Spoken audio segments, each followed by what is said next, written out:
Okay, the meeting will come to order, and we are being videotaped for all of those who may not know that. It's a requirement. We'll start off with the approval of the minutes, but we don't have any because there was no meeting in November, and that didn't happen because we had no application. So the committee knows that. The other... We have approval of the October minutes are in there. I see what she means. Okay, you are correct. So we have a draft of the October minutes. Does anyone have any questions on the October minutes? If not, I'll take a motion to approve. I'll make a motion to approve. Motion to approve. I'll second the motion. Second. All in favor? Aye. Abstentions? Who wasn't here? Were you here in October? No. So John is an abstention? That's all right. Okay. Motion carries. Public comments. Now, we're going to allow comment for any of the topics that are on our agenda, including city space, East Hampton housing, and off the map. But if you have another comment that has nothing to do with those particular topics, you may come to the podium, state your name. No? Okay. Communication from city officials, account balances. I asked Jamie to update the account balances because we're dealing with rather expensive projects. That's why you've got this handout this evening, gentlemen. And it has to do with the fact that we did approve a rather large request for the open space, the Southampton water preservation. We now have $825,000 left in our account, and I wanted everybody to have up-to-date balances before we moved on. Our next funding cycle, according to our typical funding, is to February 16th. That's the next funding approval. So anything we decide, that's when the money will be released, unless there is an urgent need. And if there is an urgent need, I ask the applicants to tell us that. We can expedite. We've done that. And it does go before the city council, which is another month on top of that. So if there's a need, and a lot of times that need occurs because you are leveraging other funding, and projects need to be funded by the city before you can get that grant money. If that's the case, we need to know that this evening, okay? Normally these projects are presented, and then you come back and we discuss them again, and we give you a contract with regard to them and vote on them at the next meeting or the meeting after, probably in January. We meet once a month. Jamie, do we have any correspondence or related administrative items? Yep. We did get the final numbers for the state match this year. Okay. Well, so it's the current FY 2017. Mm-hmm. It came in lower than we had anticipated, and lower than we had budgeted Why am I not for. surprised? But it's okay because the way that we did our budget, we anticipate the uncertainty, and we don't budget all of the money that we expect to get. So the amount of money that we budgeted, we're fine. We can't, but we'll have less money next year when the year closes. The difference was about $13,000 between what we anticipated and what we actually received. What was the match this year? 10%? It came out to be 37%. 37%. Because we have the 3% surcharge, we get 3 rounds of funding. Other communities that don't have the 3% only get 1 round of funding, and that was about a 20% match. So More money for us. yeah, so it worked out to be about $145,000 from the state for fiscal year 2018, or sorry, 2017. And on this handout, Jamie has told us how our projects are doing. Stovetop fire suppressors, we did get that, thank you. If you saw that letter, they are reporting that everybody's happy. 188 fire suppressors were installed by the Housing Authority. Thank you. The other applicants that have outstanding, they know that they have to give us a final report, like the football field lighting is almost done and things like that. Right, but it's not completed yet until they still have an outstanding payment. Okay. So, So, in other words, they do know, though. yeah. I appreciate that. I appreciated your report. Do anybody have any questions on any of these items? Jamie, when is this replenished? Like, is this is replenished on a yearly basis, essentially? Or The budget, the account, like when does the CPA money that's collected both from the city and the state match, like when does that go into these numbers? we budget based on what we expect to take in. So Okay. we're actually, when we start the fiscal year July 1st, we set a budget, but we haven't actually collected any of that money yet. By the end of the fiscal year, we will have collected all of the money that we expected to, which is how we can set a budget and spend money that we haven't yet collected. Got it. But so on July 1st, this, like, if we funded, I mean, we're not going to do this, but in theory, like, if we funded nothing in July 1st, this 825 number would then increase. That's when that number would increase. Is July 1st, the remaining CPA. I think what he means is if we didn't fund anything else for the rest of this year, there's 825 in the account right now, we would get an increase because there's a new funding. Right, like when does that new fund, I'm just thinking, you know, as we're planning giving, you know. Oh, that's the 825 is the I'm total sorry, probably the remaining. 801 is what we're talking about, right, 801. Like when does that go up? So in March, February, March, we'll set a budget for 2018. Once it's approved by council, it takes effect July 1st. So then all of those numbers will increase by whatever the budget that we determine is. Got it. And last year that was what? Last year, the budget was, we set aside $70,000 in each of the set-aside accounts, and then we put in $251,700 in the reserve fund. And the total budget was about $450,000 or so. Off Okay. the top of my head, Got it. It doesn't need to be exact, just to get an idea of kind of what, you know, what that would be replenished at. yeah, the total budget for this fiscal year was $474,000. Great, thank you. And we're allowed to encumber money, it's just like every other budget in the city. At July 1, we haven't collected our taxes yet. We haven't collected all the taxes, but we spend the money. Right. We're allowed to do that. Any other questions on the budget or accounts or anything else before we get into the applicants? Okay, moving on. First up is the application for city space. What I'd like to do is allow a presentation. During the presentation, when you get to the schematic, I want to show it so that you could go over it. And then as we go over the schematic, and at any time, if a committee member might have a question after your presentation. So we'll allow the presentation, and then we'll ask questions, and then we'll look at the schematic. And Jamie, you can put that up whenever you want, because I'd like the committee to see the designs, and then we could ask questions as we go through each page. And that's the town hall to study design drawings. That's just the drawings, okay? All right, so, Ed? And Burns is going to join me. Sure.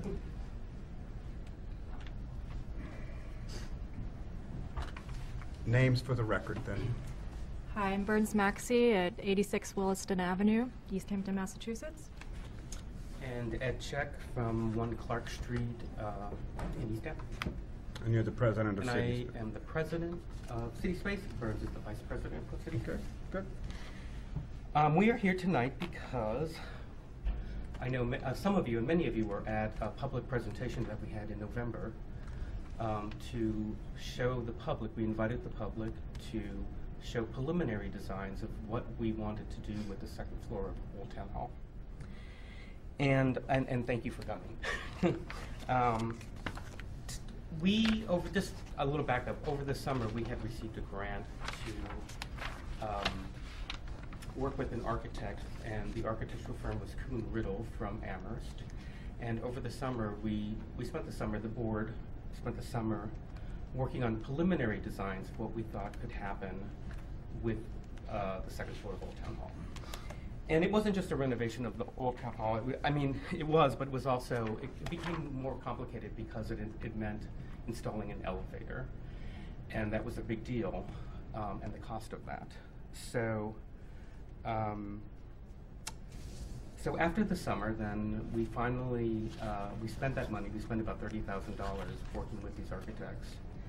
And why we're here tonight is because, and we'll look at that presentation that Dan was talking about. We're here tonight because we now want to take it to the next step, which is to have the architects that we were working with finish, to continue and to finish the design and engineering plans for this second floor renovation so that we can send them out to bid. And that's the intention. The cost of that is $412,000. This is a pretty accurate figure. There's a little leeway in there. And we're coming to you to ask for half of that, for $206,000.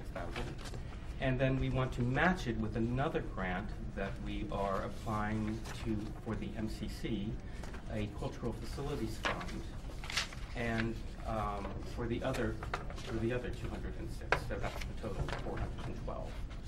That application has already is in the process. A letter of intent has been sent, and we have till January 15th, I think, to complete the entire application.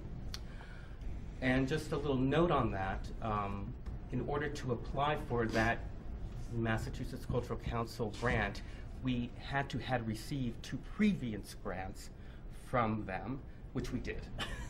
So they're sort of like prerequisites. and so we have them, and I'm pointing it out just to mention that they're very, we've only had positive support from them. They've been very encouraging about our plans for Old Town Hall.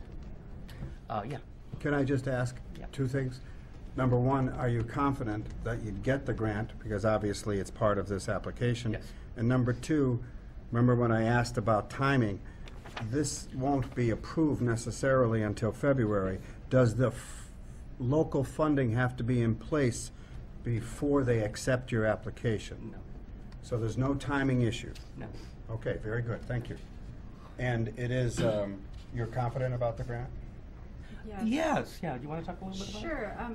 Like Ed said, we have a lot of leverage just because we've received 2 grants from them. One was an assessment grant of the whole building, a 20-year assessment of everything that's in the building, whether it's the oil system that's in place there, the pipes, the ADA ramp that comes up the side of the building. A little bit of everything was part of that assessment. And that was to look at the building and say, this is what you can do in 20 years. And the second grant that we received was the most recent one, which was a match grant. They're always match grants, and City Space matched that grant. That was the planning grant for the schematic design that we're going to see tonight.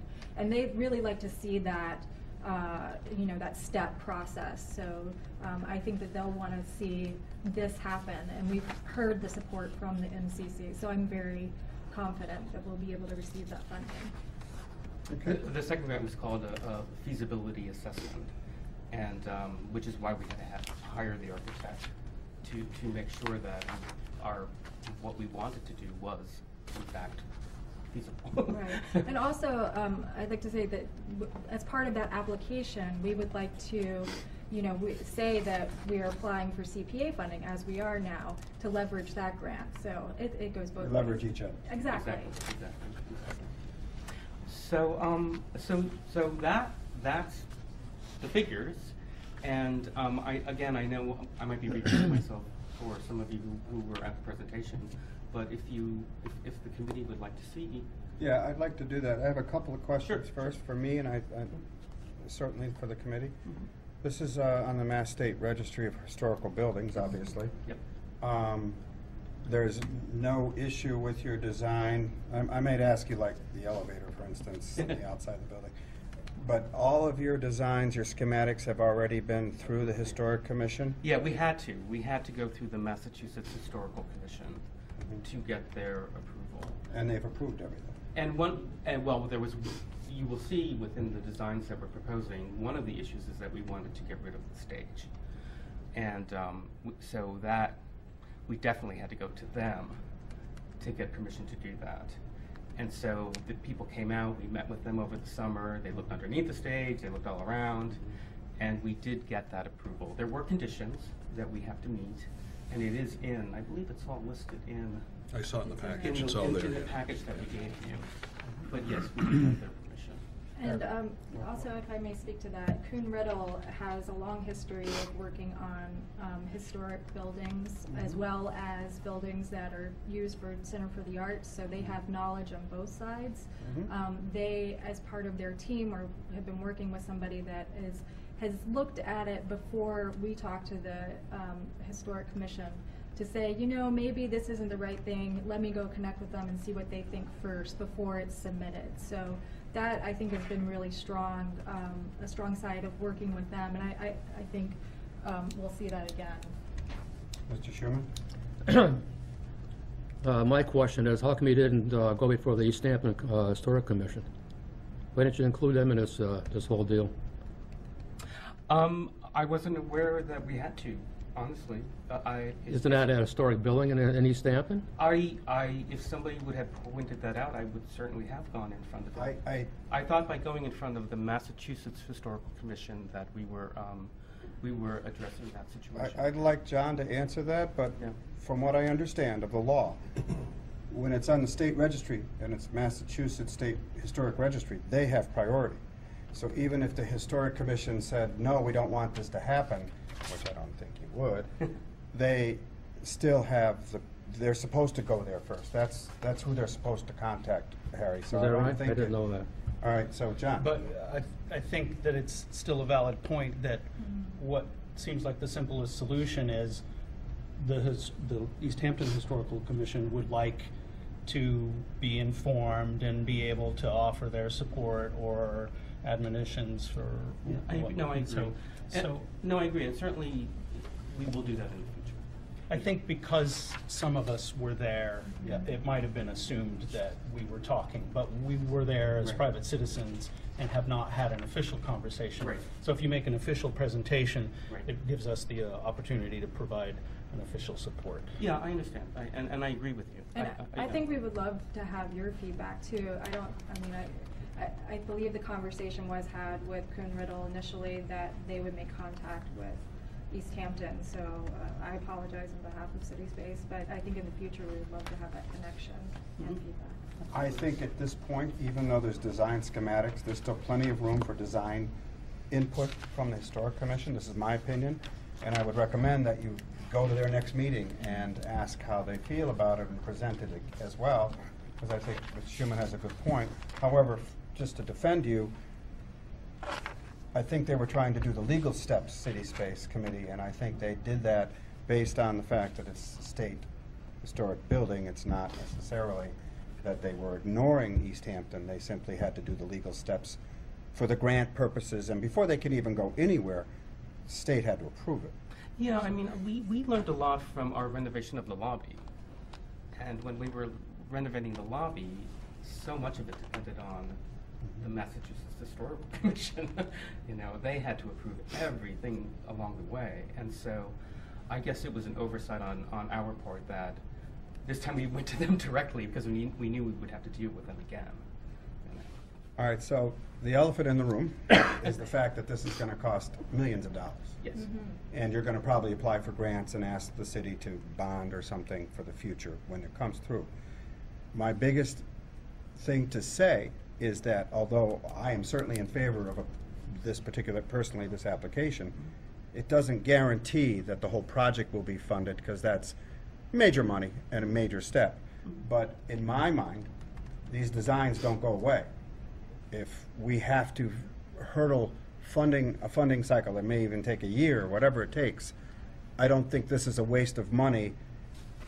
If anybody, and I don't want anybody to assume that because we're approving this, we're approving the whole project. That is not the case. Plus, the city council's going to have something to say about it. Exactly. So the fact that we get the designs is a necessary step so we can see what the contractors are saying, how much is it really gonna cost.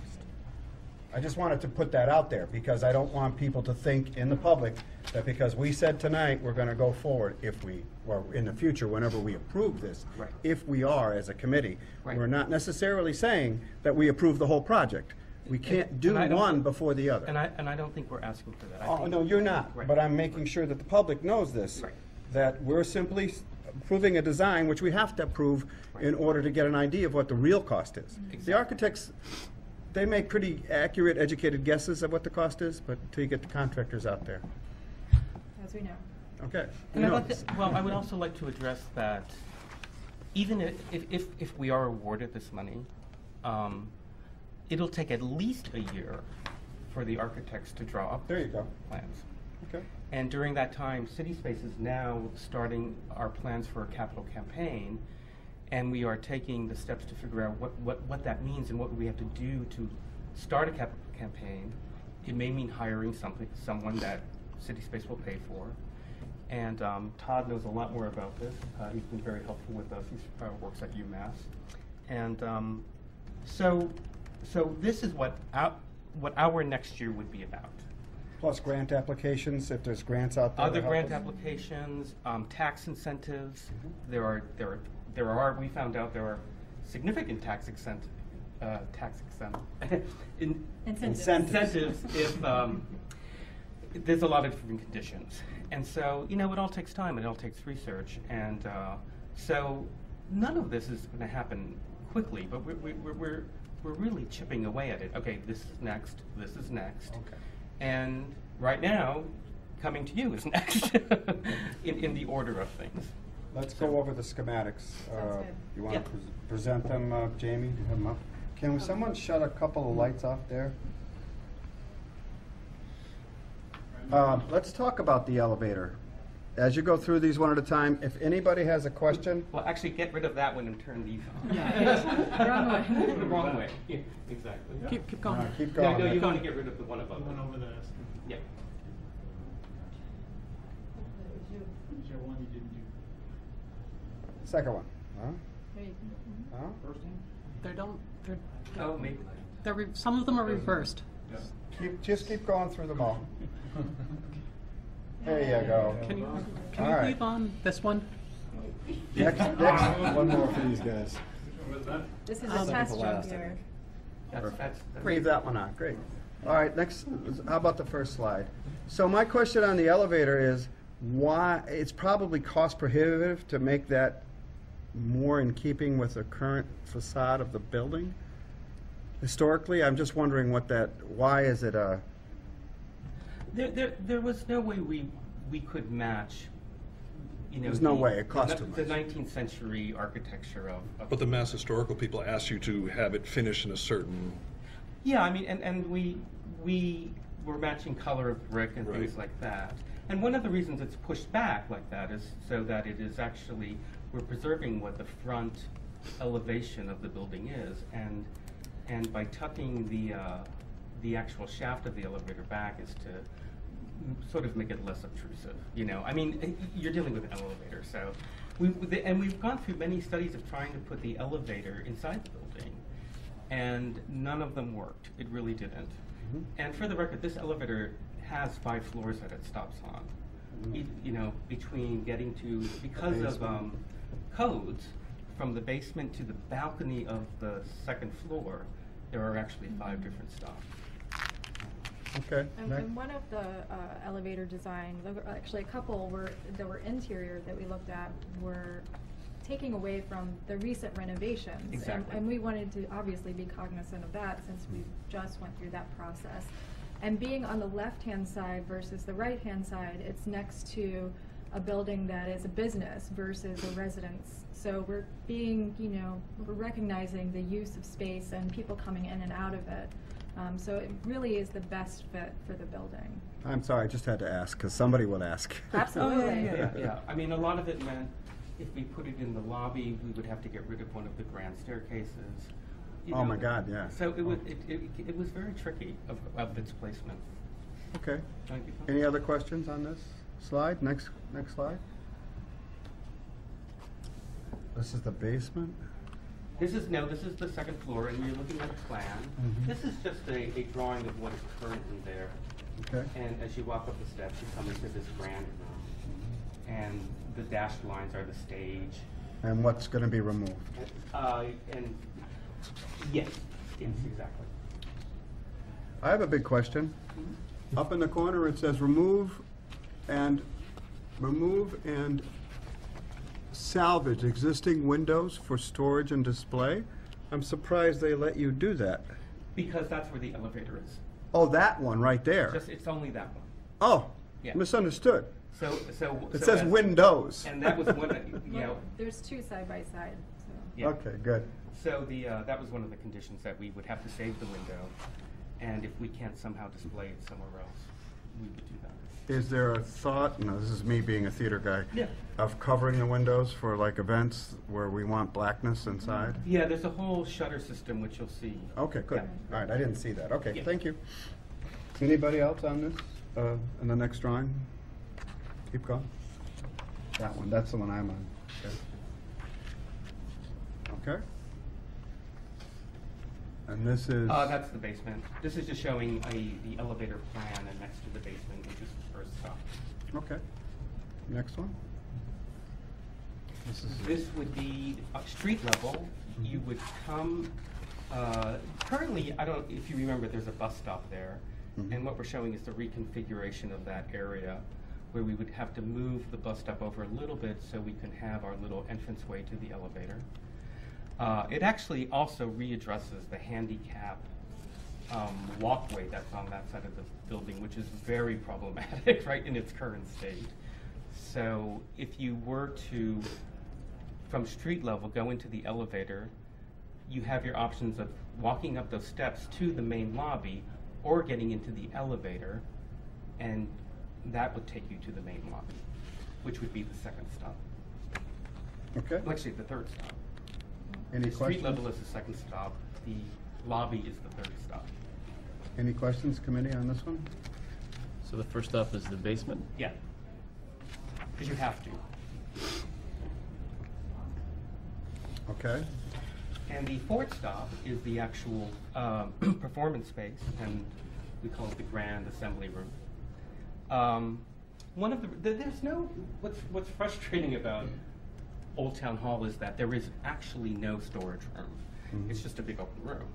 So why we propose getting rid of the stage is so we could have some kind of storage in the very back of the room. And this is what this plan is showing.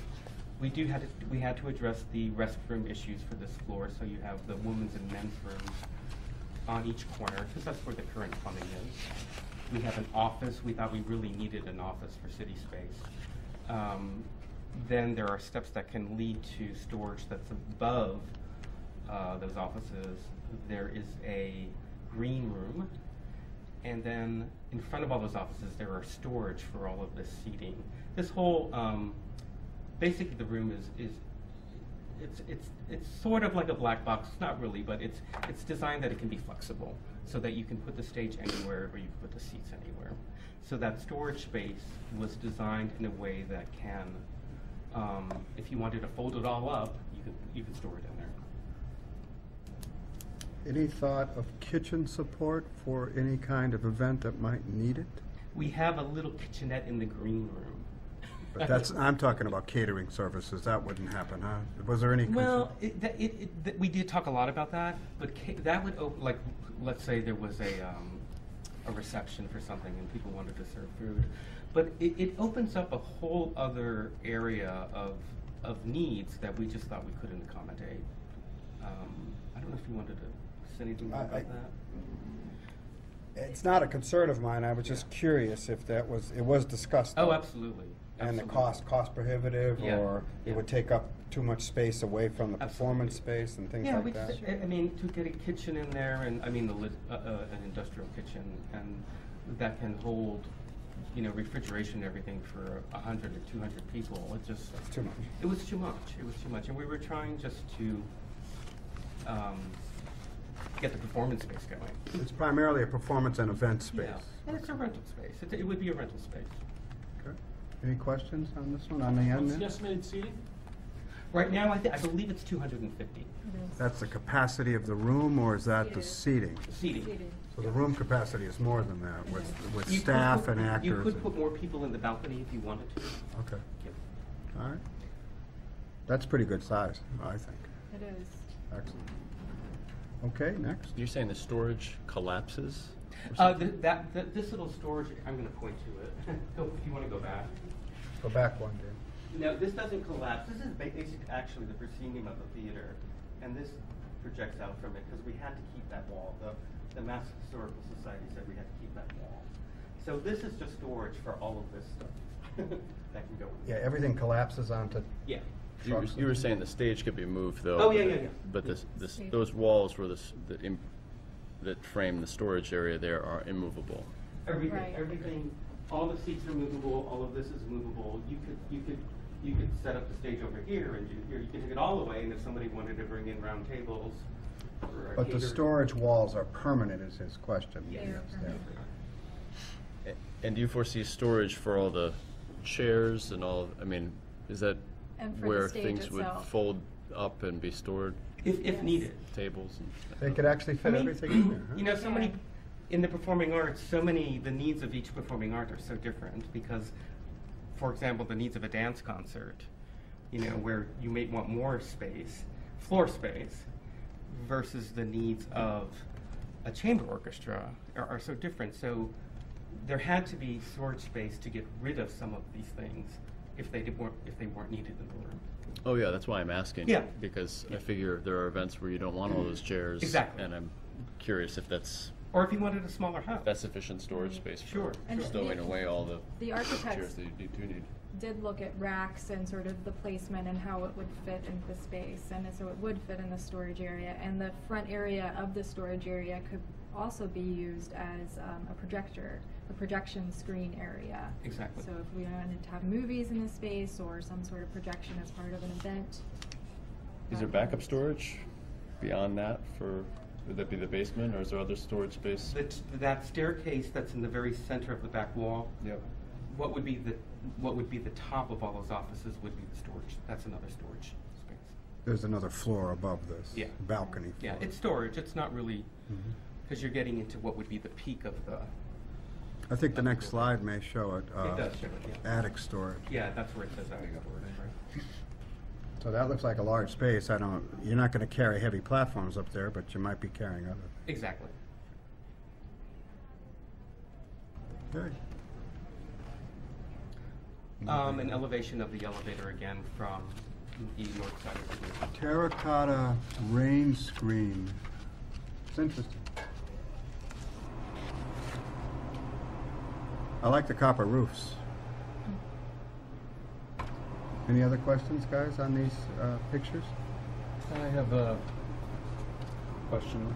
Basically, most of my questions were asked in your earlier presentation, which I commend you for. Yeah.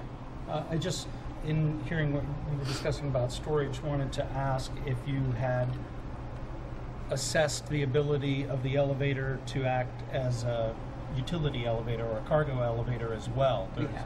no doubt going to be some equipment and things. Absolutely. And that elevator can capacitate. No, we did. In my own career as a set designer, I'm always thinking about loading in things and making sure How big is the door? things can get up there, and so I was guaranteed that this elevator could. And also, we looked at several designs of the elevator area, and this is the most compact coming into the space of the elevator, so it's not a long space, so loading in should be fairly easy.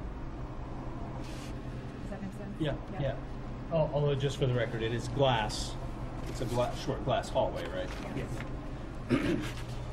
Since I have the floor, I'll just add that one of the things that I think since the earlier presentation that I've encountered, and so this is more of a recommendation to you, you've been doing a lot of outreach, but I'm still shocked at how many people I meet who, when I bring it up, they don't know anything about it, and they're shocked to hear it. And so I just would like to suggest that as much as it's possible, to expose people to the plans and the look and the view, within mind the fact that it's the worst possible thing is for somebody to drive by and see it constructed. That's the worst time for them to learn about it. Again, I know you've done a lot. I hate to add to your to-do list, but I think as much as it's possible, so that everyone is aware of not only what's coming, but why, because I ended up doing a lot of defense of how it came to be where it is. And you know, everybody always starts with, well, why didn't we put it here? And then you explain. And in a way, I think the way I've been couching it is that this is the best possible way of doing what needs to be done in order to make the space usable. In other words, barring these renovations, you got to seal it up, and everybody has to pay a ticket to look in the window at the, you know, preserved, vacuum sealed building, which doesn't do anybody any good. So, again, I think there's a strong need for a real info campaign to make sure that everybody gets their opportunity to vent or ask those questions, so that they can get on board with what I think is the most utilitarian possible plan. Does everybody have these schematics in front of you, the ones we're showing? And I just want to move this along. If you have them, if there's any other questions, most of these are fairly straightforward. There's a breakdown, for instance, of the long sections. You can see the windows and how they would be. And those are the shutters, Dan. You see Yeah, how the they- shutters. I just saw those. They were closed. Big shutters that close over the windows. Yeah, that name. Yeah, okay, that's excellent. And I also see breakdowns of the lobbies, how the elevators are attached, so I don't know, how much more do you guys want to see? I just actually had a follow-up to what John was saying, and I guess I'd like to almost hear that. Like, you know, I've been in that space, and okay, I mean, I'm just sort of playing devil's advocate. I've been in that space. It's a big room. There's a stage. What's wrong? Why do we have to do all this to make it what, you know? Like, what's I mean, sort of the answer to that? Well, I mean, I started off at the presentation saying we get calls all the time for that space. People would like to rehearse there. They would like to. I mean, there's so many scenarios that they are interested in that space, and we cannot let them legally because of fire codes. Okay. That's and standards, you know. And so until Because legally, it's an unsafe. Like, there's no sprinkler system. It's also not accessible. It's not accessible. It's not accessible. The Okay. elevator makes Right. it key. And so the public will not have access to it unless an elevator is installed. Yeah. That's the bottom line. Great. And the storage factor, as a person who has worked in that building for 5 years, that space without storage, it's painful to work in a space like that, because if you are unloading something and you need to place it somewhere and you only have your public space, you're going to be in trouble, Sure. because the public's going to see that. And Flywheel deals with that. Jean-Pierre Pache of Big Red Frame deals with that. ECA deals with that. So we wanted to amend that as part of the upgrade to this space. Great. And I also would like to mention this final, it's not a final design, but this proposal we are showing was after a lot of scenarios that the other scenarios were just not affordable. You thought this price is high. Some of the other design proposals were even more, you know, another million or another million. And it's like we felt that for what we thought was actually possible, that we could fundraise, capital campaigns, apply for other grants, that this we might get if it was under $5 million. And that was a goal. So we certainly, it's not like, oh, this is what we want, this is the price tag. That was not the scenario. It was also looking at what we could logistically think we could afford, and that the community would support. So what was the ballpark construction cost for this proposal? It's in the The applic- entire thing? Yeah. For something. It is million. like 4 million. Construction or design specs? Everything. Everything. Everything.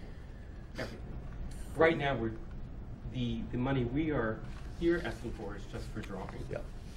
Now, again, we have to send this all out to bid to get even more specific numbers. But the whole process takes about 2 years. Okay, any other questions, Harry? Now, this is a question toward you, okay? Okay. Now, you put on plays in the past, and you're familiar with all, like the Yeah, Majestic I work for Theater. him. Is that right? Yeah, he's my boss. So, in all honesty, I just wanted everybody to know that. I work at Smith College, and Mr. Check is the set designer there, and we work together. All right, well, So everybody knows that All right, now. well, the question I'm posing to you is, in your professional opinion, are we going down the right road here for this whole thing? Absolutely. Number one, Mr. Check and the other members of the community, but especially Mr. Check, has a great deal of Broadway and television and movie experience. So he knows a lot of the details of how performances happen, and he knows exactly how the technical problems. He was an art director, for instance, and in movies that means practically the person who deals with all of the architecture and having to deal with the ways you get things done. One of the big things is how do you get things in the building?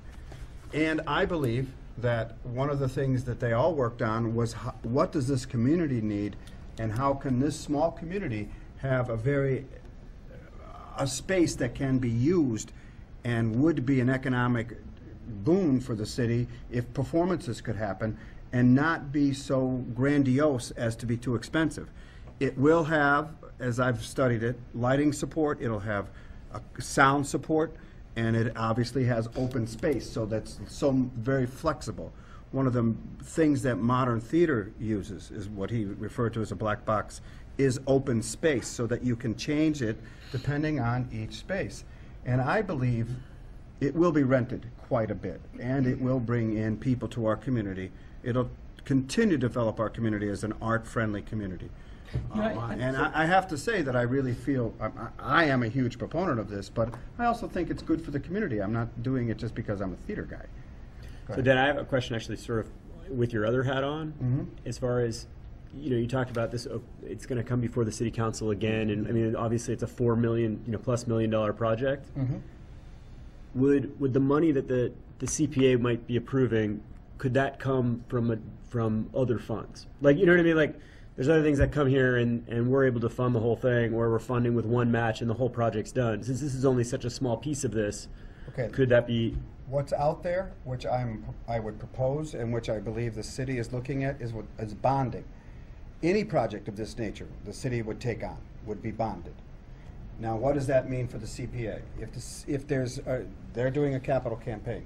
So if this campaign, if they were able to get $2 million and we had to bond $2 million, I always use $1 million as $100,000 a year over 20 years. So we would commit $200,000 of our funding. Now, given that we started out the year with $1.5 million, I personally don't think that's a lot for what we're getting. We would commit to $200,000 for 20 years. Now, that's the only way that I think the CPA could afford to fund it and help with that. So that's, and we're allowed, I actually asked Jamie this, state allows that, the DOR allows bonding out of the CPA funding. So that's where we're gonna end up in a year or two, if this comes before us and the city council. But, my opinion, it's a worthy project for that kind of expenditure. But it doesn't, that kind of expenditure, in my opinion, will not take away from other major projects. If we have another water project that costs $400,000, that money's still gonna be there. So this is where we're gonna be in 2 years. We won't know what that final, we kinda have to do this if we're gonna even consider the next step. But as I said, there's no guarantee that the committee or the council or the city will wanna take that huge leap. Yes, absolutely. But I certainly hope we will consider it. Can I just, and I don't want to belabor this, I know we have We have a lot of other projects that we want to discuss and get to this evening. Yeah. But just about the public benefit and who benefits. Well, yes. And I just want you to clarify for everybody here, who owns this building? Well, the city owns this The city building. owns the building, Absolutely. And right? city space rents from the city to manage the building. Who benefits from the rent that would be charged for events in this building? How does that work? The revenue stream that might be generated from a renovated City Hall building? I can address it if you want. Well, I was going to start with, first of all, I'd like to say, and thank you for the compliment of experience, but that is actually not why. I'm doing this because there is a need for this. In my 10 years of, starting and working with this nonprofit, there is a need for affordable rental space and performance space in this area. The other spaces they're either not adequate or they're too expensive. And we had a charrette several years ago, Burns has done such a wonderful job with organizing all of the fine artists in this community. What the next step was to now address what are the needs of the performing artists in this area. And we had a charrette, and all these people turned out, musicians and dancers and theater people and filmmakers. And that, which by the way, this is also a wonderful film space, that was the need. Everybody was excited about the space. And so we are pretty confident that as a rental space, the income would be great. Now that benefits East Hampton. If we're bringing all these people into the center of town, the restaurants benefit from it, any businesses around it benefit from it, who are catering to these performances.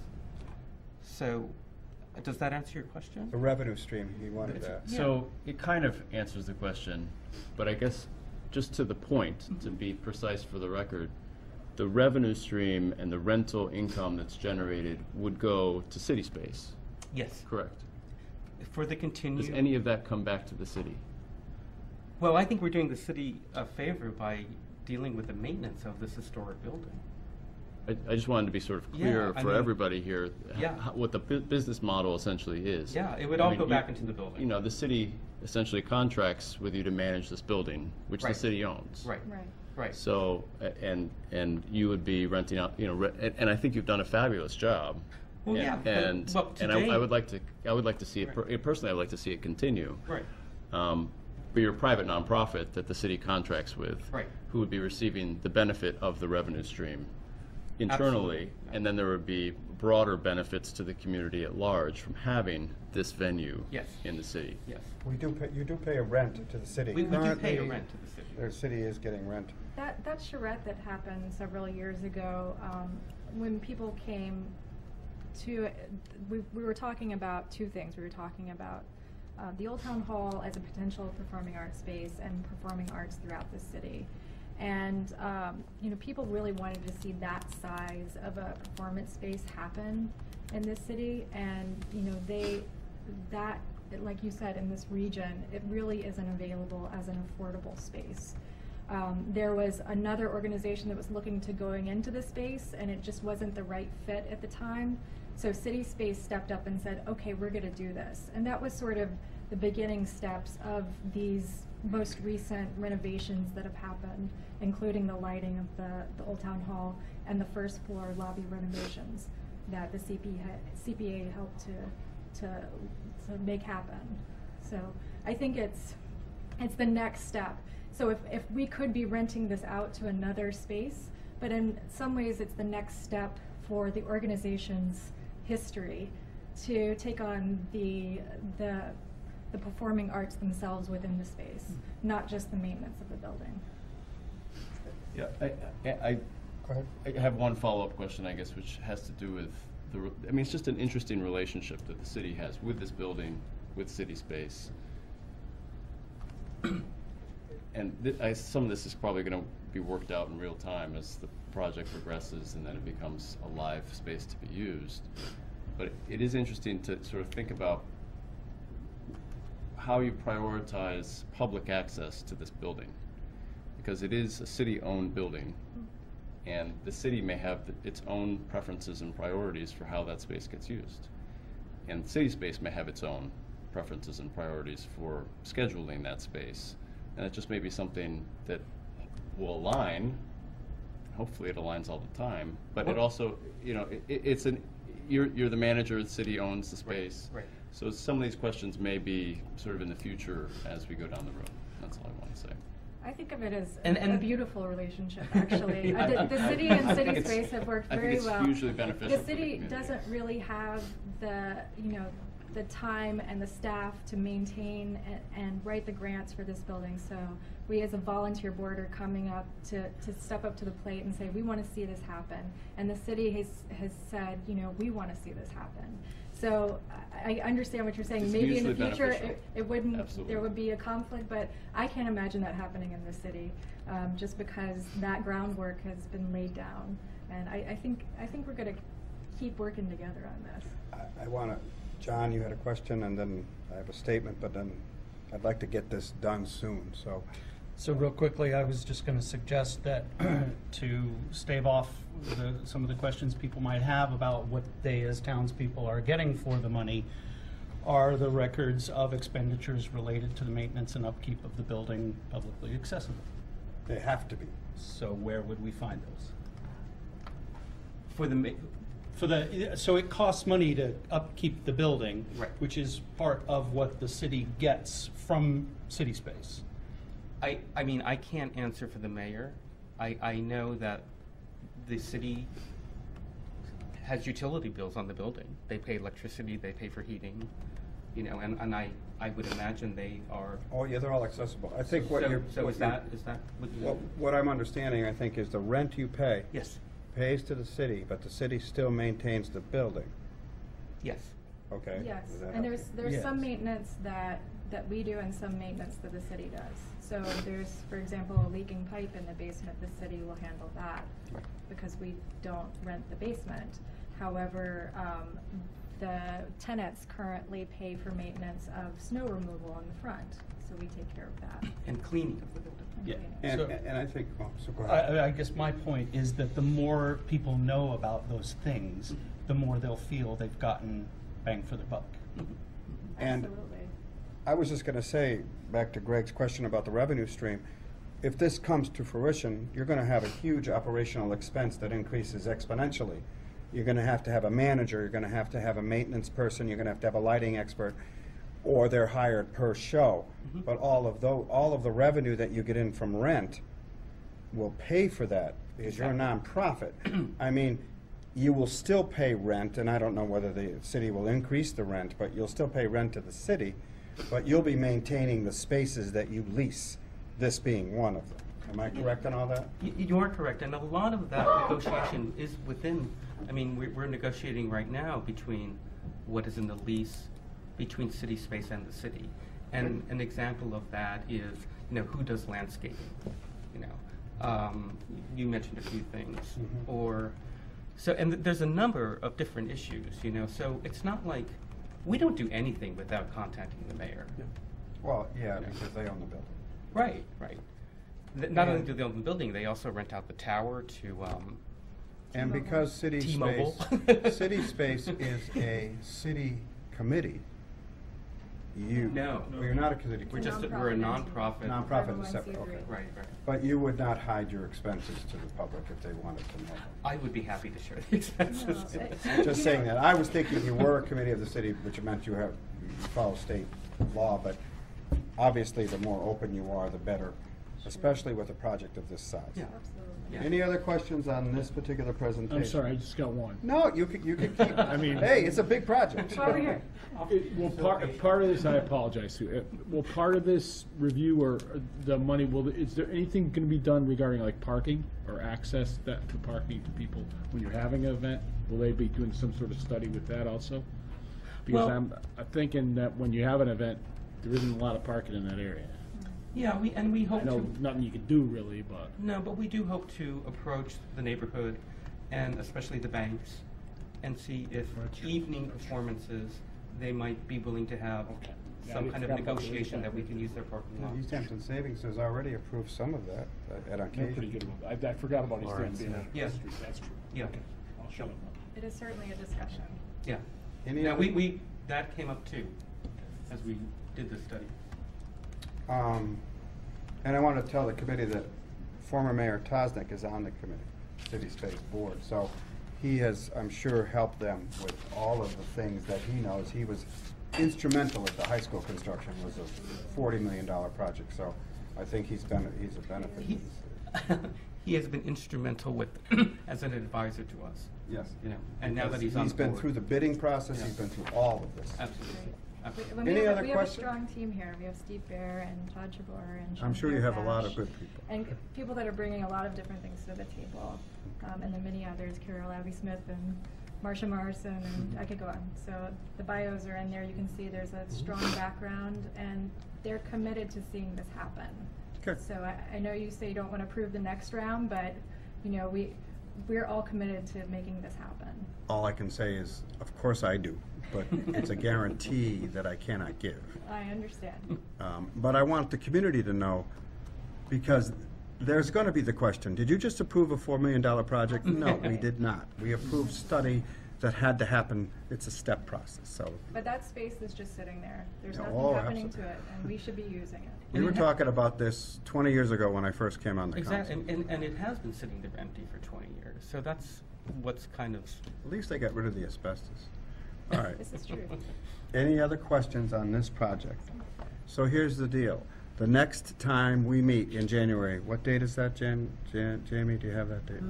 January 19th. 19th, we will have what we call a worksheet contract, which the committee will look at, maybe amend and approve, and we may vote on the funding that evening. That worksheet will be sent to your committee so you can see the things that we need. And this is common to all of our applicants, how the funding will work and how, lots of little details like that, okay? Then it goes, we have a funding cycle of February 16th as the next funding cycle, so I believe that's in keeping with when it goes to the council, but I'll work that out with the committee, okay? So we should be able to vote on it in January unless there's still a lot more questions, but that's the next time you should come, okay? Will do. All right, and I urge the committee to come up with any other thoughts. If you have thoughts that should be in the work, you know, the working thing we do, send them to Jamie so we can put them in and vote on them at the next meeting. Thank you very much. Thanks, guys. Thank you. Somebody turn the lights back on. The next one is the Housing Authority. Right. Sorry about that. You want to give your presentation? Sure. I know that's a tough act to follow. Go to the, Do I have to?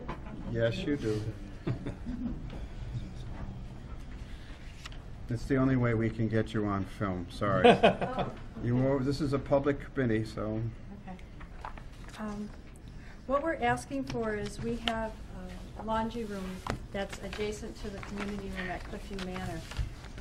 I think a year, has it been a year or 2 years, Jamie, that they made the community room accessible with a handicap bathroom, and that was through CPA. What we have now is a community room. I went out through the laundry, used the laundry money to get a handicap washing machine where it's a front loader. Well, the room is not handicap accessible. What we plan to do is open up the doorway that leads into the community room, which would involve plumbing, electrical, and widening the door. And then from the outside into that same room is a ramp that does not meet ADA requirements, and there's no automatic push to be able to open the door for the handicap. Also making it accessible in the laundry room and then into the community room, that's where the bathroom is for someone that needs to use a handicap accessible bathroom. So, how do they do their clothing now if they can't access the laundry room? They have people that help them, if they have an aide, And or what if do it's a they- husband and wife team, or Can I ask, the ramp, you're gonna rebuild and Yes. widen the door and so, so that door, I haven't been here, I didn't have time to make a visit, but, so that door, does that go straight into the laundry room? At the top of that ramp that you're looking to widen the yes, door? it goes right in to the laundry room, so you have your washers and dryers. And then to the right of it is the door that goes into the community room. which gives Show the access. next slide, Tim. Yeah, That's the door you're talking that's about? the door that goes into the That looks community like room. a 30-inch door. So I understand, that's the interior door that you're gonna widen, which I Right. completely support widening and making it easy to enter the laundry room. Because there's another door that is ADA accessible, that other door That's, across you the can room. see it is- through the room. Yeah. That's So the one somebody that's can- CPA funded. Right now, they yeah. have a hard time getting through this They- narrow you door. can't get under- yeah. Right, into the laundry room. Yes, But they could go up the ramp, access the main room and into the laundry room if this door were widened, correct? yes, Okay. But then also in the laundry room, there's an exterior door, is what you're saying? Right. That you also want to widen. Yeah. And rebuild that ramp. right. Because there's functions sometimes in the community room. We have a painting class that comes in, there's bingo on Friday. So if they're coming in at those times and they're coming in from that door, they're gonna be coming through whatever's going on. What's the problem with the existing ramp? What's the issue? Well, with- it's not ADA. Okay. It's What not makes up it to not? code. Yeah. What's not the code about it? The height and angle? the angle of it, Okay. yeah. And if I remember reading correctly, it's not just widening the door, but you got some plumbing and mechanical you gotta move. And this is the door where that happens, because we have like a double sink at the end of there. So in order to move that down to make the door wider, we would have to move the plumbing down to push the washers down a little bit. And then the light switch there, the electrical little right there, that would have to be moved over to that switch plate. Oh, yeah, there it Is is. the electrical. I see it in the picture, I'm sorry, the last picture shows that. You're wrong. Yep, see, there's the sink. Yes. So we'd be making that smaller.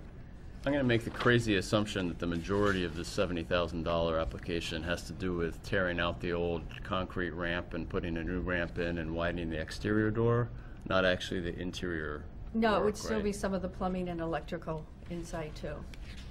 So, I mean, these are sort of orders of magnitude after we just, followed city space. Personally, I kind of feel you have ADA accessibility once you widen that interior door, because you can actually go up the ramp through the wide door, through the new community ramp room. and come in, Yeah. that. So I'm wondering if the traffic and demand is an inconvenience of having a class or something in that main room really warrants what may be $40,000 or $50,000 worth of demolition and concrete work to build yet another ADA accessible access to this location. I can come back I with totally another think proposal. having access to the laundry room is fabulous, and we should widen that door, do the single basin sink, move everything down. But I just question personally whether we need another ADA ramp and widened door access to that part of the building. Great point. Did I miss something? There is a ramp off the back that has to be torn apart? Yes, Not it the- doesn't. Not the one in the front of the building, No, that's that's okay. new. That was There just is a done. ramp in the back. That, nope, that's not So it. this is the one that's wide Wait a minute, no, right that, now. wait a minute, go back a minute. That's the it. one. That's the ramp that's Yes. too narrow. Yes, And it was built, why was it so, that was before we have ADA code that we have now or something? Why was that? it must be. I've only been there 2 years, so Okay. I'm not sure how long it's been there.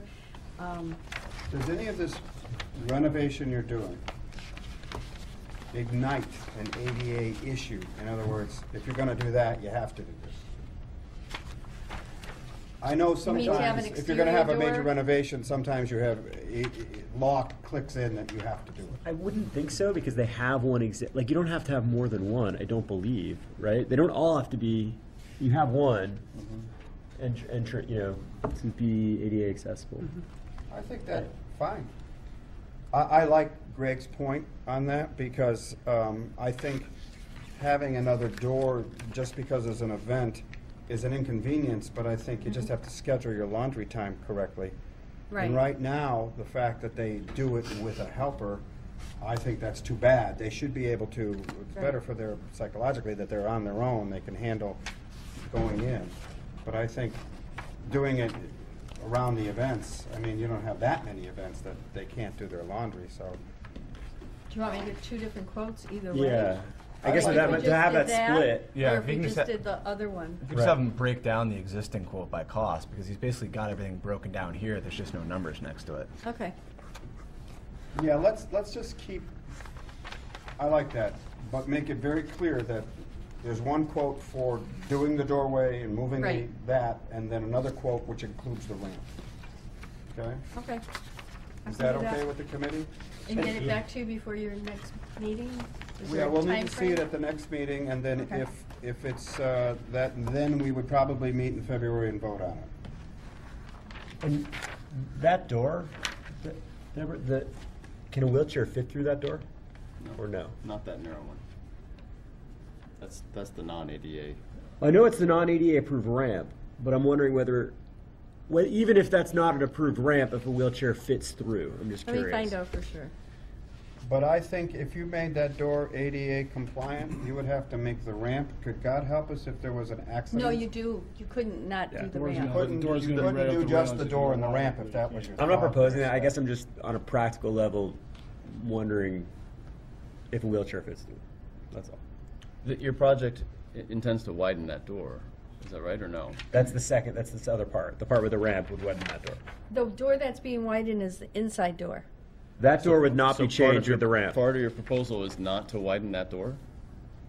Embarrassed to say, but I don't have the. I think the it thing with is, me. because if you're gonna make the ramp ADA compliant, you have to make the door. I I'm thought. almost certain It the says, door is on it it. says on your entryway exterior gyro check, approved door opener. There you go. Yes. Oh, so it's just an automatic door? Yeah, that's just so that door would open up Yeah. automatically. Yeah, But it exterior must door, be interior able to door, handle- based on the marked concrete. That's what you already have. Well, we need to find out if that has to be part of the change. Okay. If it's part of your extra quote. Interior, door John? exterior. Remove exterior. Yeah, can I Exterior throw in and a interior. possible third thing to check Sure. into? I don't know if it's possible or not. I'm not skilled in such things, but I look at this and think, all right, the concrete is not the problem, it's the width. So what if somebody comes in, they hack off the metal and use the existing concrete? Is there a way to do something that's a You compromise mean like keep one between- side? But since the demolition is such a big part of the expense, is there a way to use the existing concrete and make it ADA compatible? I Okay. think there's a problem with the ramp. I think the grade is not Is it the correct. grade? It is the grade. If the grade's It is the wrong. grade. I thought it was. Or if Looks it's like or a if it's really- the demo or if the demo is a big part of the cost, could you do something next to it? I mean, Or over the top of it. or yeah, or something. I have to say that Then that changes your door. I'm more in keeping with what Greg was saying. Why do we need to do this? Let's, you have to come back with a real good reason. Because I think the fact that there might be an event preventing them from going to wash their clothing isn't enough to spend more than half the money on this. I know, But I'd I'm like just to, thinking. there might be other reasons where this should happen. I know, like with bingo, they take up the whole room. I know So that, there's but is bingo tables. all the time? No, every Friday. or could bingo? I They mean, wash their clothes on Thursday. Help us quantify the demand a little bit too. Okay. I mean, like, Yeah. how many wheelchair users are we talking about that are trying to get in there, do the laundry and so forth? I mean, I think that the volume of traffic makes a difference a little Okay. bit, so. And I mean the other way, when you're looking at the events, I mean, could it be that one of the issue, if you're going to rent out that space for an event, you need to keep an area that's clear to be able to access that doorway for wheelchairs. So even if you know what I mean, they have to take their Just they're so still you able know, to we access. don't- Just so you know, we don't rent out that space. We're not Or allowed to rent. not it rent, out. or Okay. you know what I'm saying. Okay. Use that space Schedule that it, that is as part of that. You need to be able to accommodate. If someone needs to do their laundry, you got to be able to let them do their laundry. That's just part of the deal with that space. But it's only the housing authority that uses the space, so you publish when there's bingo or anything that's going on. Yeah. So people would know. It's like the Council on Aging didn't have enough room for their painters. So we have a painting club that comes in every Thursday and uses the room. And we allowed it because they welcome any people in our community that want to paint. And the same thing over at Sunrise, we did the same thing over there. So it's groups that need it, that are nonprofit, that have no place to go. And as long as our residents are invited to participate. The other thing I was gonna bring up is that this is 40,000, let's say that if you take it out of this project, you're gonna come back to us, I'm sure, for another affordable or ADA issue that you might need funding for. And if you come to the well too often, it gets Right. harder. Right. So this might make it easier for the committee if we don't need to do this, but maybe there's something down the road we really need to do. Okay. It's a little easier. Okay. That's just my opinion. No, Yep. I understand. Okay, so, Appreciate everything we've gotten. So next time you come, split the quotes up. I'll have it to you before the meeting. Well, yeah, we need it before Oh, the meeting, okay. because we like to read it. You need to That's get what it I'm to thinking. Jamie a week before. Jamie, is that correct? At least? At least a week before. So we have a month from now anyway, right? Yeah, the next meeting is January 16th. No is it? problem. 19? 19. Okay, thank you. Okay, thank you. Thanks. Thanks so much. Next thing up is the request from 84 Cottage Street. Gentlemen, I know you've waited a long time, We've enjoyed every minute of it. Thank you very much. and I'm going to let you present, Thanks, sir. but there are some quantifiable problems with your application. And I'm going to read what they are because I want you to know, Jamie isn't just a secretary or an administrator. She really knows everything about the CPA, and we as a committee rely on her advice with regard to applications and whether they will pass muster with the state CPA law. And she's brought up a couple of points that are very important.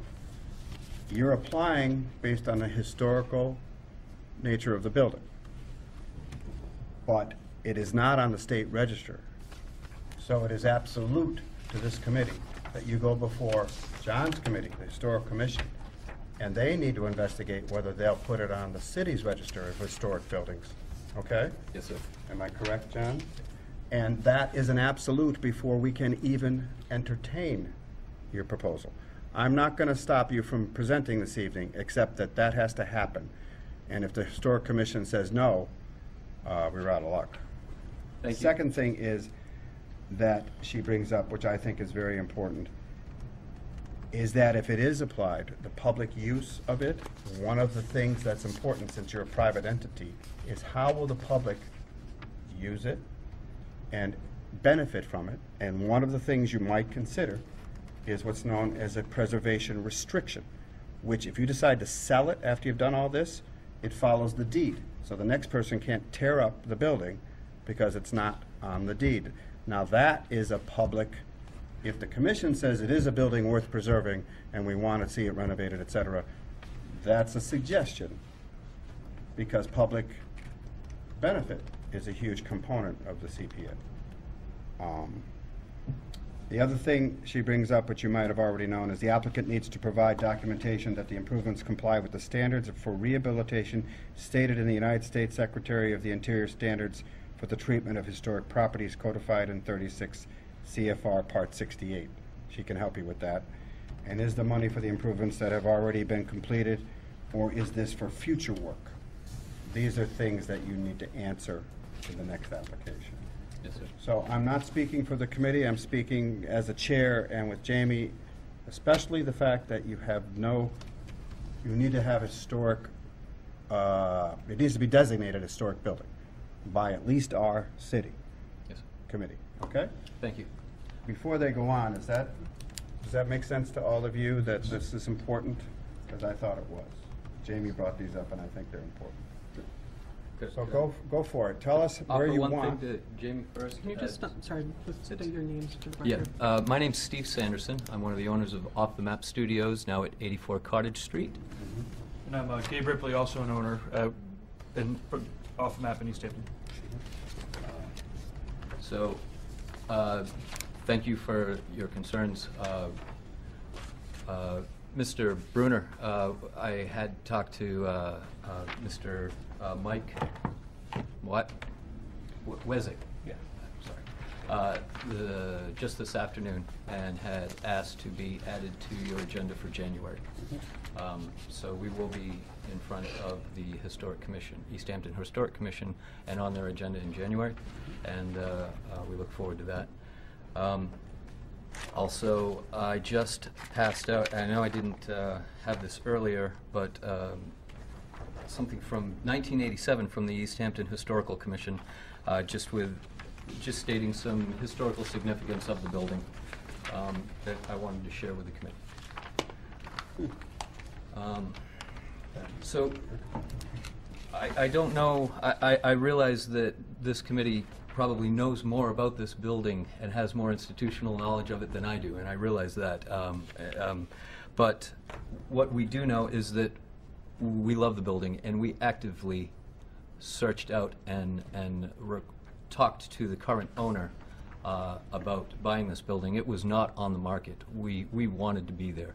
So as far as any deed restrictions go, of course, there's no, who knows what the future holds, but we're planning to be there for good. Just to clarify, you guys are the current owner. You bought it. We have not purchased it yet. We have a purchase agreement with the current owner. I got it. And there are financial questions that we're here tonight to figure out how quickly we will be the owners of that building. Got That's it. one of the main factors. Perfect, thanks. But yes, we have a purchase agreement that has a 5-year time limit on it. But if things go our way a little bit, we could up that by quite a bit. We could be in that building own that building in a year. Part of what you're trying to do here is find other funding sources to do some of the work to be able to get the building in shape to the point where you want to be able to own it. Exactly. Got it. Yeah. So Gabe and I are not tattoo artists. We did not start off wanting to own a tattoo studio. Gabe was a computer programmer. I was a professional musician.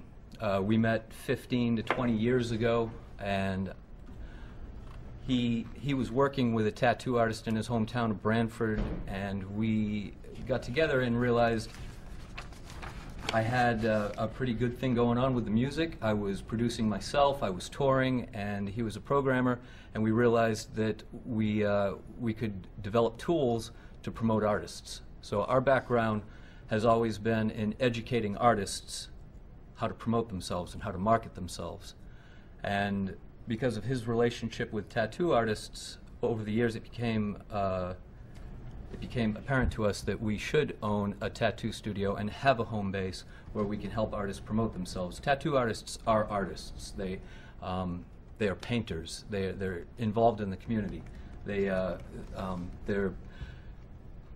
basically, what we've done with Off the Map Studios here in East Hampton is we've brought East Hampton to the forefront of a new industry, a booming industry worldwide. We host events all over the world dealing with tattoo education and painting education. Our events are heralded as the best in the tattoo world right now, and our home base is here in East Hampton, and that's by choice. And that's why we want to own that theater. We love that space, and that's where such a grand mission should be based from. So I just want to demonstrate the passion we have for the building. And in doing that, we've already done a lot of work on it. You can see the ceiling in the grand ballroom. If I may, I had a photographer take a few other pictures. Could I plug in and just show a few other pictures, or is that not We allowed? only have a VGA. Okay, I can maybe do it through this. No, that won't Okay. work. I can pass them around. But so in the spring, Want to email it? Sure. I'm happy maybe- to. I have pictures of the whole studio. We've done a lot of work on the studio. We opened in August, but in the spring we moved in and we started renovating. As most of you know, it was 3 separate businesses at the time, and we've opened up. It was subdivided to a point, the storefronts were, and we've opened it up and restored it to the feel it had when it was a movie theater, when it was a theater, when it was a vaudeville theater. And we did extensive research on color and motif and design from 20s theaters. We had our in-house designer match those colors. We wanted to restore it to the feel of the cinema. And I think we did a great job doing that, and we have images that I'd love to share with you. Can I just say that Yes. Since you need to come back to us anyway, Yes, sir. it would be great for you to send these pictures to Jamie so that they can be included in our next round. Yes, sir. Because you have a major step of meeting with the Historic Commission, I'd rather not spend a tremendous amount of time tonight looking at pictures. You're going to have to sell us on the project anyway after you sell it to them. Sure thing. So, I'm happy to allow everybody to look at the pictures, but I don't want you to worry about Okay. spending too much time on that. Thank you. Also know that it's supposed to be 40 below with a wind chill tonight, and everybody's probably going to want to get home. Yeah. So I understand that. Really? We have been talking with the fire service group about installing a sprinkler system throughout the whole building. Right now, we occupy 2/3 of that building. The current owner, Joe Rossler, has his wood shop in the back third. That's where the stage is and still is intact. Throughout our career together, Gabe's been a visionary with education and art, and I've been an events producer. I've been a professional musician and an events producer my whole life. So it goes hand in hand to own a theater and a tattoo shop. We've made one of the front spaces an art gallery. We have rotating artwork from all over the country right now that comes through. We're refining that process as we go. We've brought an art gallery to Cottage Street. We have 15 working artists at our studio.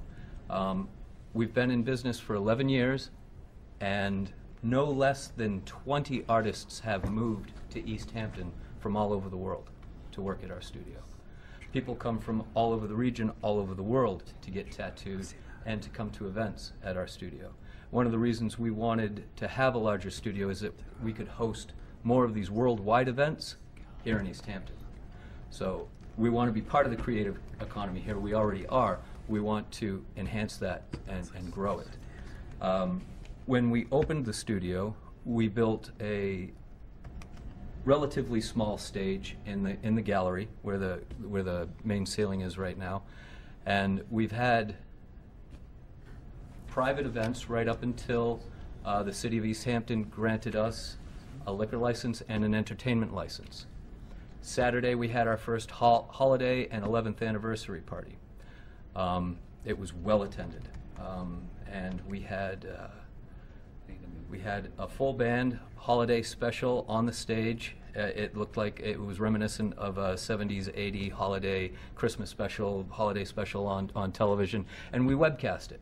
We webcast most of the events that happen at our space. People all over the world watch what's happening in East Hampton when we webcast these events. There were families there. Part of the thing I'd like to say is that I realize that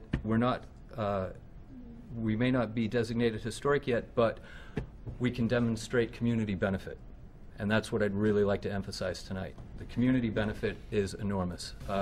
Much like City Space, I think that, if I may, I think East Hampton will benefit from having 2 theaters, especially when it's ready to host a festival, a dance festival, a citywide dance festival, a citywide music festival.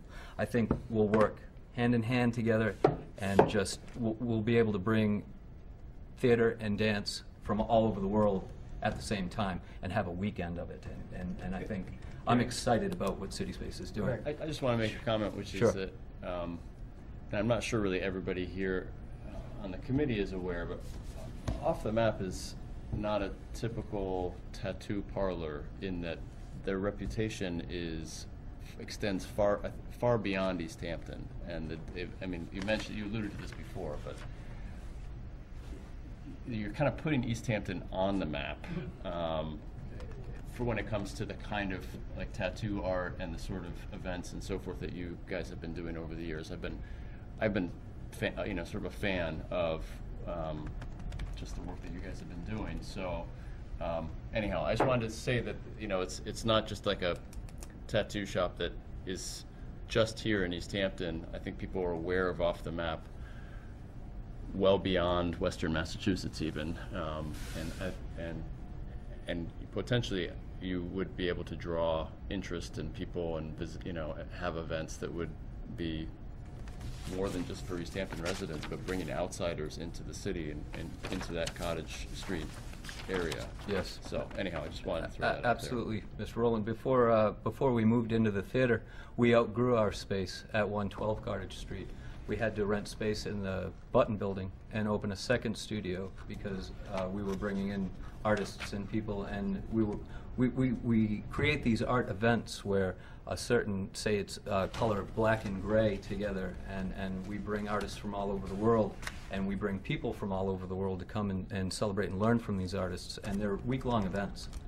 And we needed a larger space, but yeah, yes, Mr. Rowland, absolutely, you So I understand. mean, I too. appreciate your vision Yeah. in trying to get into the Majestic Theater space. I think that's part of, like, you know, I kind of understand where that's at, because you really do have a big footprint in the world of tattoo arts. Right. And Thank it's you. an iconic building. Right. I just want to ask the committee for questions, all right, if you're okay with that? Oh, of course, yeah.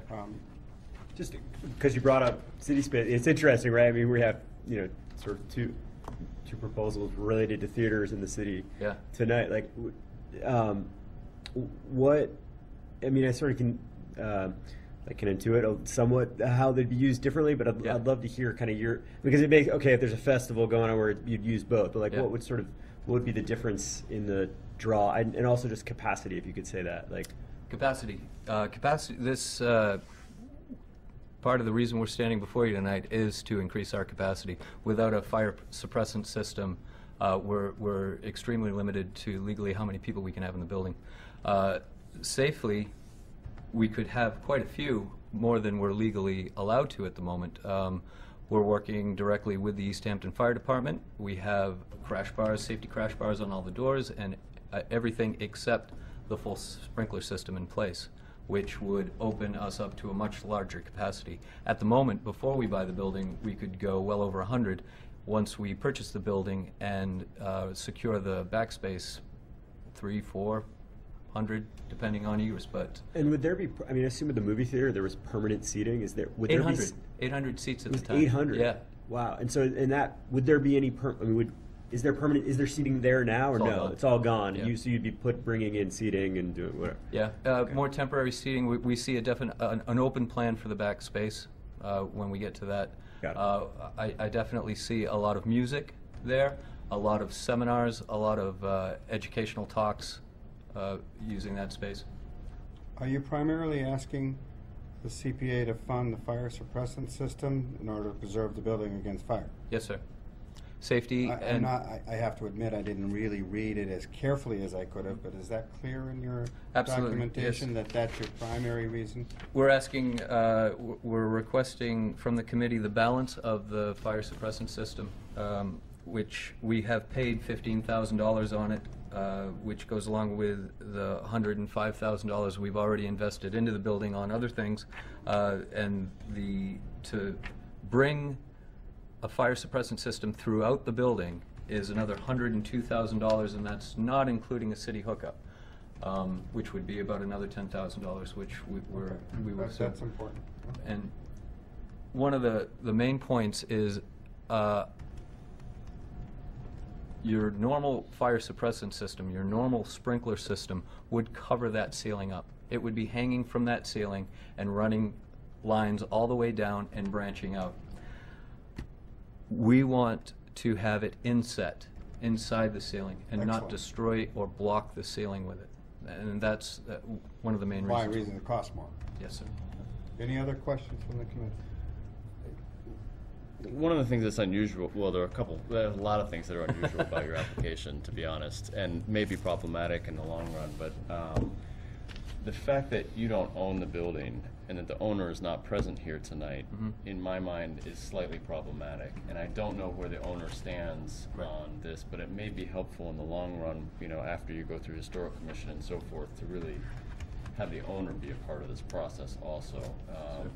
And I don't know what kind of purchase agreement you have in place and how, if there are any, are there contingencies related to this funding as far as purchasing the building? Do you need these funds in order to be in a position to purchase the building? It would help us purchase the building quicker. I had a conversation with Mr. Rossler today, and I can't speak for him, but he is in support, and I'm sure he'd be happy to be here at the next hearing. I think Mr. Rowland brings up an excellent point in that I personally would want the owner of the building to be the people that are marketing or applying. And I don't know what the law is with regard to that, but, and I'll ask Jamie to investigate that, but to me, right now you're leasing the building. We're talking about a preservation of a building, historic building. You're talking about a fire suppression system which will stay with the building. There may be a historic preservation restriction on it deed-wise, all of which requires an owner to approve it. And legally, he may say, oh, I love it, I love it, I love it, but if it all falls through, that's a problem. So we have some legal hurdles to go over here. Thank you for bringing that up, because that's something I didn't think of.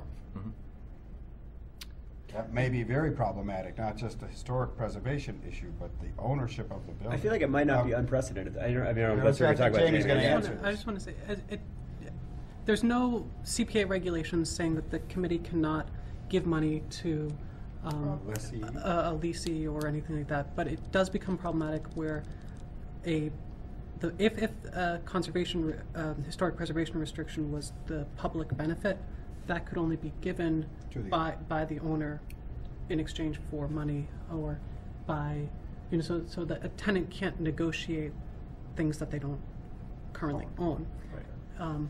But a letter of support, or the owner just being here, would probably go a long way to showing that the owner is supportive of that and willing to go down that road. In the same way that like city space leases Old Town Hall, and it's actually owned by the city. Do you think it'd be for their benefit if they show up at the Historic Commission, they bring the owner with them? Absolutely. You better, John, could you? Yeah, well, I just want to point out too, or I'll put it in the form of a question, because I look forward to the presentation to the Historic Commission. I think there's some amazing proposals. I wonder why you think that a historic designation will be a benefit to you, because I will warn you, it may be possible that getting that approved will put restrictions on you that will prohibit you from some of the plans that I see proposed. Good so point. how had you come to that, and have you looked into the possibility that you may actually not want that designation? I hadn't given it a lot of thought that I didn't want that designation at this time, no. I was following CPA guidelines, and I was also very in love with the history of the building. So I guess I'm more geeking out on the history of the building than anything else. No, we hadn't considered that it would create insurmountable hurdles. And I'm not saying that it will. Yeah. I'm just saying that as personally the recipient of some of the benefits that are provided for a historical designation, there are also restrictions that come along with that. And so, just as an individual person, I really support things like the restoration of tin ceilings and things like that. That kind of stuff really gets me going too. I'm excited about it. You may want to verify that you do not accidentally open a can of worms that will put up roadblocks to things that you may want to achieve. For example, in order to get that designation, you may have to do things like resurrect the sloped floor to be considered historically preserving a theater space. So that's just the kind of thing I'm sort of putting out there for you. So the more you can inform yourself about those things, the better you'll be when you come to the Historical Commission. Thank you. I have a question related, maybe John, you can answer this. If it's a local designation as a historic building, don't you come up with those kinds of requirements? In other words, you want the sloped floor put back, or you want the stage is that something, or does this, I don't know anything about this, so I'm wondering, do you have to follow state mandates for such a preservation? Well, my understanding, and that's with the caveat that we need to verify, but is that it depends on which kind of what you're applying for, what designation. There are. Can I just interrupt? As far as CPA law is concerned, they need either to be on the State Register of Historic Places, or they need documentation that the local historic commission has determined that the building, that the resource is historically significant to the city or town. In the past, for like One Cottage Street or the Congregational Church, some of the other historic preservation projects that the CPA has funded, that documentation has just existed of a letter from the Historic Commission to the CPA. From the local commission. Yeah, from the local Historic Commission to the CPA that says that they found that this building is historically significant based off of these things, and that's all it is. And there's and then the public benefit for those buildings was determined between the CPA and the applicant, or in some cases it's very clear what the public benefit is. But if the historic preservation restriction was something that the committee was interested in and the applicant was interested in, that's like any legal document. It's an agreement between two parties that determines what is in the restriction and what is not in the restriction, what is being bought or what is being given away, and all of that can be negotiated. The state has standard contracts that, examples and samples and things like that you can look at, that it can be based off of, but there's no, unless you're getting state money for historic preservation, then the state isn't going to be involved with that negotiation. But the local authority, Johnny can help me with this, you have the authority to decide what they need to restore and or preserve. You have that authority to say, we want the sloped floor preserved. You have that authority, correct? We do. We can put the caveats on. Without it, we won't give our approval. And then, again, my understanding as well is that there's a distinction between historic preservation and historic renovation. So, for example, if you're saying that you are going to historically renovate, then you may have a lot of decisions that you don't get to make. Whereas you might say, well, what we want to do is preserve the majestic beauty of the pressed tin ceiling. That's a different level of hoops and things you have to jump through. All right. We did the same thing with the community center, because they wanted to put new windows in down there. So we researched the community center route. And, way back when, the German Hall and was a few other different things, and we determined it was historically significant. But she never followed through to get her money, but that's what we did. We didn't care about what the rest of the building and the seal and everything else. We just made it significantly different so she could get the money. So in this case here,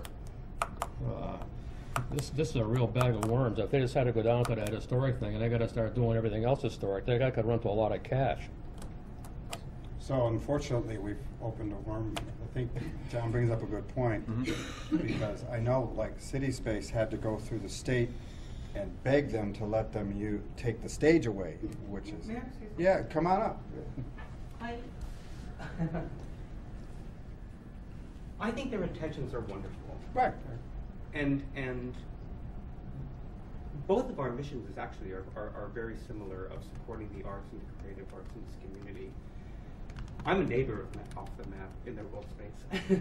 And I've seen the number of people that have come into your previous studio, and it has just made Cottage Street burst with energy, and Art Walk and the restaurants around it are filled. And this is a good thing for East Hampton and its economy. The resistance that I get here is that you bring up all of these scenarios instead of the encouragement of, yes, it is a learning curve. It absolutely is a learning curve. I have learned so much in 15 years about what it takes to get that town hall up and running. And so it's disappointing to not hear that encouragement. And I do feel there is a resistance. What I would like to hear is that it's a beautiful building. The interior is incredible. Yes, you should go for that historic designation. The street has already been designated as a historic street. And so I just felt I had to say that this is a good thing. And both of our requests will only help each other. I know that. And I know the overflow goes to the next phase. And so I hope you will just be a little more optimistic as some of these requests come before you. All right? Well, I just want to say that I would regret if anyone doesn't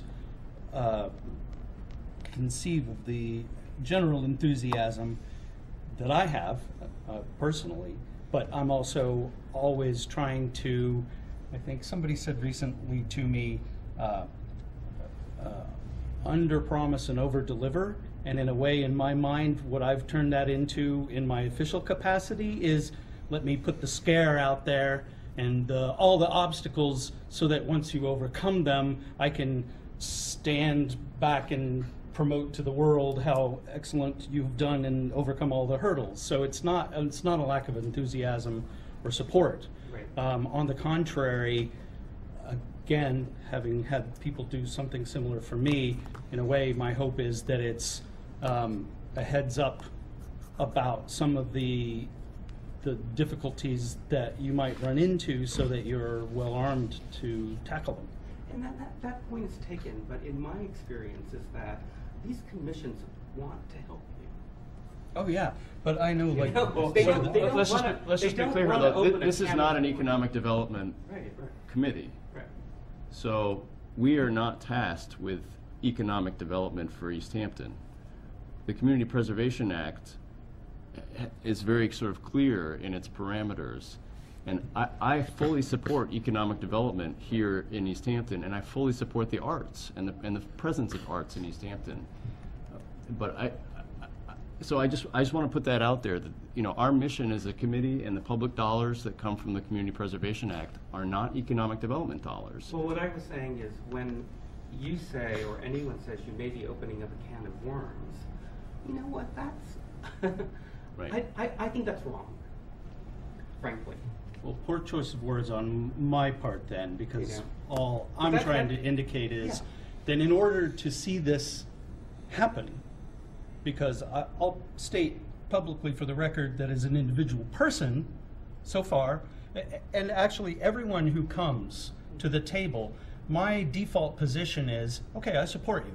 Until I have reasons to think that there's some reason not to support you, my assumption is that as a member of the community, that your proposal, presumably you've done all the homework. And so if you've come to make the proposal, I'll give you the benefit of the doubt that it's a good idea, unless I see otherwise.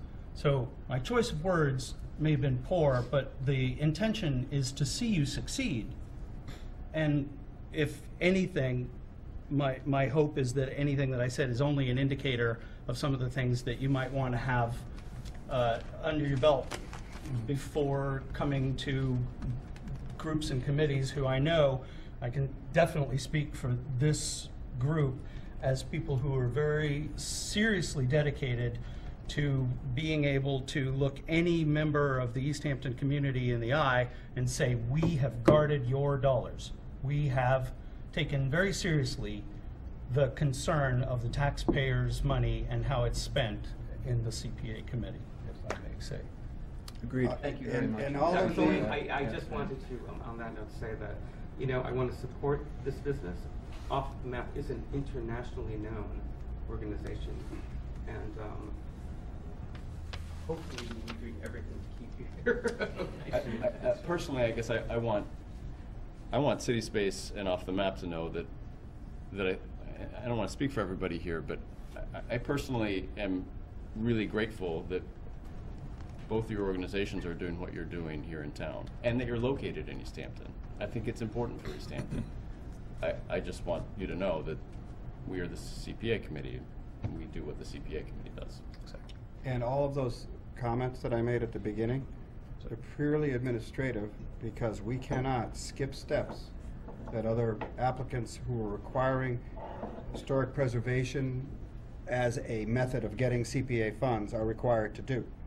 So the biggest one being a designation as a historic building, et cetera. That has to happen prior. So your application had some inadequacies that I'm trying to make you aware of. Does not mean I'm not in favor of the application. I could see how that might be interpreted, but that's not my job as chair, is to make sure that when an application is presented to this committee, it's ready to be vetted. And I think, unfortunately, because the historic preservation part, which is the primary tenet of your application, is not present yet, then it is inadequate before we can act on it. So all of those things, again, I know when committees and council and people bring up these issues, it's interpreted as negative. It's purely administrative because we have the law to follow. Understand that, and if I may say something, I have served on and presented to committees before.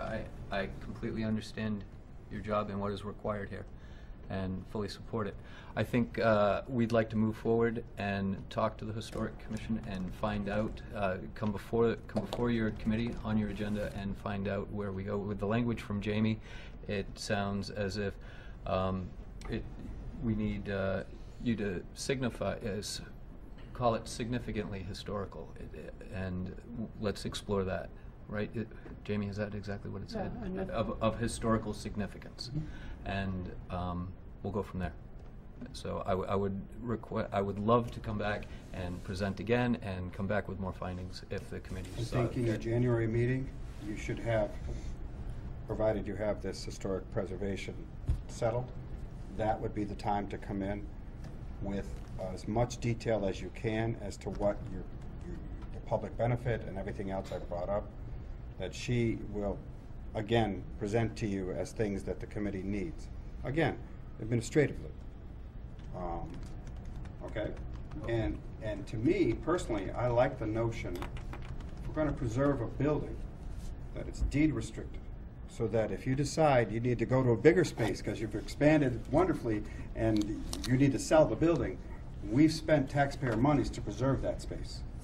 I like the deed restriction. That's my feeling. That's a way of you getting the funding you need, and we get, as a public benefit, this beautiful building, if the Historic Commission agrees that it is a uniquely historic, significant building that ought to be preserved. The deed restriction is something I can hang my hat on and explain to the taxpayers we thought it was. And all of the people on the Historic Commission and all of these people here are volunteers. And they're looking at it as a benefit for the city of East Hampton, which we all live in and want to see preserved. That's what CPA means. So, if you, okay, Harry. What kind of timeline do you guys have on this? Well, the East Hampton Fire Department would like to see it done. They've given us 2 years, but they'd like to see it done as soon as So possible. they got time then? Yeah, We well, do- in we- other words, it doesn't have to happen next month. It doesn't have to happen next month. You're not out of code right now. We're not out of code. We But can you want- operate at the this would moment. enable you to Yep. do more. The East Hampton Fire Department has authorized us to conduct business and have events. They've given us 2 years, but they'd like to see it done sooner. Okay. Just as like someone who's only been on the committee for a year, and this is, I guess, for Jamie, I'd just like to know more things that we've done in the past where historic preservation money has gone to a private entity, and how and what, like, examples of restriction, because this is the first thing that I can remember being presented to us where it, instead of a public building, it's a private building, and how that, just what that looks like typically, and how there are things with deed restriction. Like, I don't know if there's other examples you can think of in the city. Not that you need to say that now, but in the next time to present, I'd love to kind of have more of an idea. Jamie can present to you, we did the town hall, I'm sorry, the clock at the church.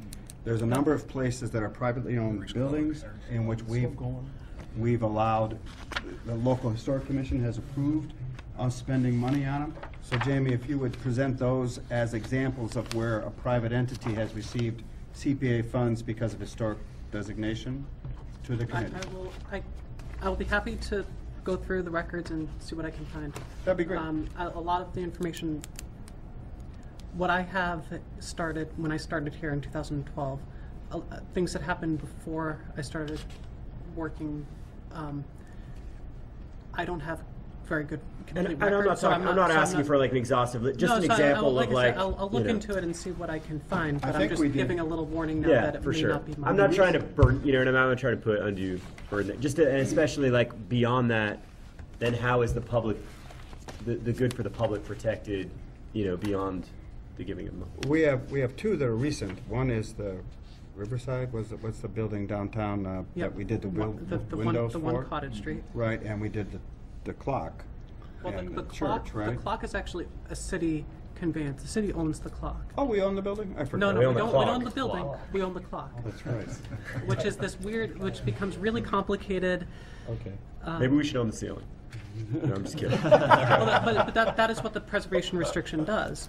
If the CPA requires a preservation restriction, and the owners are willing to give the preservation restriction, basically what the CPA is giving them money to buy the right to that ceiling, or buying the right to the facade Right. of the building, whatever the historic resource is that needs protecting. Preserving. They can then take that money and then use that on any Sprinklers or whatever on they want. sprinklers or on a giant party, it doesn't matter. But because the city's given them money for that, to protect that historic resource. So if the historic commission comes and says, what's the facade of the building that's the most important piece to the city that we want to protect, we don't really care what happens inside, this CPA can say, well, here's money, we're going to buy that restriction that you can't, in perpetuity, knock down the facade of that building. They can do whatever they want, that's the type That's of. the kind of thing we did. Harry? We did the East Hampton Congregational Church, if you wanna know about that, we did that, it was Yeah, we did the roof. $50,000 we gave away there. And we also put a furnace in the library. We gave funds for that. The library. That's a. That's a Private. city. Is that private or is that? Like with the That's church, a is there then like a It falls thing under, saying that as a free the church library, it needs falls under to? public. Public? As a free library, it does. Well, any of those. One more comment on the topic of preservation restrictions, and this is something to maybe think about before you come back next time. I'm a little hesitant to fund the project before you own the building, because even if you have a preservation restriction, this is sort of the opposite of a clock, where sort of the charm is outwardly facing to the city. All the charm on this building is on the inside. So if, for whatever reason, your purchase of the building falls through, all those community benefits that you were talking about, music festivals and discussions and stuff like that, you could wind up with a situation where your current landlord owns the building but isn't providing that same community benefit. And while we may have a preservation restriction, nobody would get to see the good thing that we preserved if it's, in fact, the beautiful tin ceilings and the theaters on the inside. Mr. Barrett, would bringing Mr. Rossler, the owner of the building, to the next committee and bringing a copy of our purchase agreement with him help? Yeah, and maybe, I don't know, obviously your timeline for purchasing is, I know nothing about that, but, maybe some concrete steps towards, you're executing your purchase option or something like that. And not saying it's a deal breaker, but something that's certainly in my mind that, Okay. I see the community benefit that stems from your use of the property, but if for whatever reason you guys weren't able to exercise that purchase option, then we've thrown, $100,000 at something that's maybe not going to provide the same community benefit, and preserving something that the public's not going to get to see as much as they would, with your operation of the building. So. We'll take steps to build your confidence in that Okay. area. Thanks. Thank you, that's what we need. Very good. Does the committee have anything else? I'd like to have a motion to adjourn. Motion to adjourn. Seconded. All in favor? Aye. All right, thank you for a very Thank you, long gentlemen. meeting. Thank you.